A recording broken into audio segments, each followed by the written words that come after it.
हे guys welcome back to our More kitchen. So आज आम्ही बाजारातून आणले होते बेबी कॉर्न. तर त्याचं काय बनवायचं असा आम्ही विचार करत होतो. सो आज आम्ही त्याचं बनवणार आहोत बेबी कॉर्न चिली. सो जसं आपण पनीर चिली सोयाबीन चिली बनवतो तर त्याऐवजी आपण टाकणार आहोत बेबी कॉर्न. तर चला बघूया आपण कशी बनवतात ते.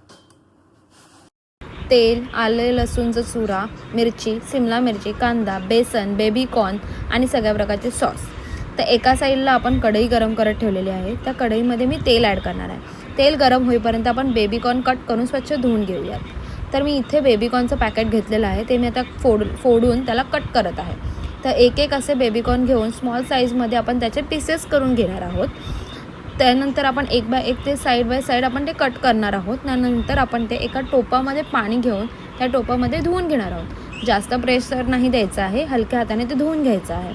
त्यानंतर एका टोपामध्ये मी काढून घेतलेलं आहे. तर तसंच एका साईडला मी त्याचं कोटिंग रेडी करते. कोटिंग रेडी करण्यासाठी मी घेतलेलं आहे त्यामध्ये बेसन आणि पाणी, थोडंसं मीठ टाकायचं आहे चवीपुरती. त्यानंतर तुम्ही आता बघू शकता आपलं हे जे बेसनचं मिश्रण आहे ते थोडंसं जाड ठेवायचं आहे, जेणेकरून त्या बेबीकॉर्नला कोटिंग खूप छान बसेल. इथे आपण एक करून बेबीकॉर्न ॲड करणार आहोत बेसनमध्ये. त्यानंतर ते बेसनमध्ये टाकल्यानंतर तुम्ही बघू शकता कढईत सोडताना त्याचे पकोडे छानपैकी रेडी होत आहे, कारण की आपलं बेसन हे जरा जाडसर होतं. त्यामुळे त्या बेबीकॉर्नला कोटिंगही छानपैकी बसलेलं आहे.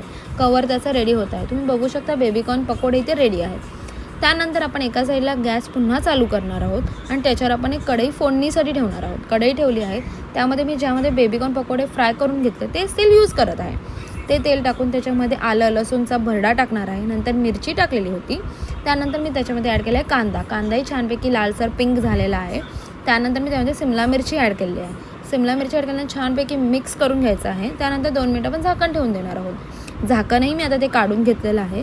त्यानंतर ते भाज्या टाकलेल्या होत्या, जे कांदा सिमला ते छानपैकी मिक्स करून घेते. त्यानंतर मी त्यामध्ये सॉस ॲड करत आहे. पहिला टाकलेला आहे मी टोमॅटो सॉस, नंतर टाकत आहे मी रेड चिली सॉस, नंतर सोया सॉस. त्यानंतर मी टाकणार आहे मीठ टाकल्यानंतर मी त्याच्यामध्ये ॲड करत आहे 1.5 चमचा लाल तिखट ॲड केल्यानंतर आपण ते मिश्रण छानपैकी असं मिक्स करून घेणार आहोत. एकजीव सगळ्यांना त्या भाज्यांना सगळे मसाले लागले गेले पाहिजेत. त्यानंतर मी त्यात टाकत आहे चिंग्सचा पनीर चिली मसाला टाकल्यानंतर आपण त्याला मिक्स करून घेणार आहोत आणि ढवळत राहणार आहोत, जेणेकरून ते जी ग्रेव्ही आहे ती थिक झाली पाहिजे.